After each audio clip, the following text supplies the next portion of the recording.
when you look at Ole Miss, this week they'll play Arkansas State Wednesday ball game. Then they'll come back and play High Point. Where is High Point? I have no idea. North Carolina. Okay. So, boy, something about baseball up there. You got so many directional schools, it seems like. Smaller schools, big school. That's a heck of a region, it seems like, for baseball. And it's, of course, ACC heavy up there with all the ACC schools in North Carolina. But then you have these mid-majors that can flat-out compete.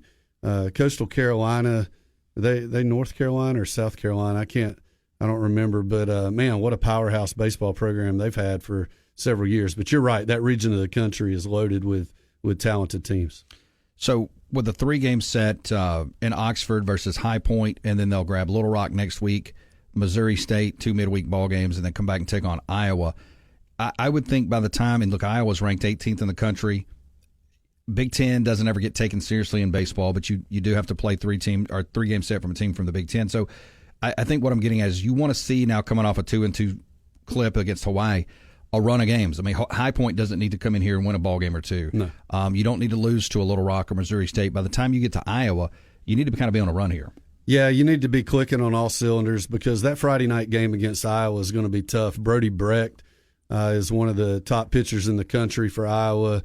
He could potentially be the top college pitcher off the board in the 2024 draft in July. And Ole Miss is going to have a tall task on their hands with that game on that Friday night against Brody Brecht. But it only takes a little bit of momentum, and all they've got to do is get off to a good start this week and play some good baseball in these midweek games. And when Iowa comes into town, they could be clicking. And then, of course, they'll finish the non-con up Memphis, and then, of course, Morehead State on a 3-game clip before UL Monroe and then South Carolina.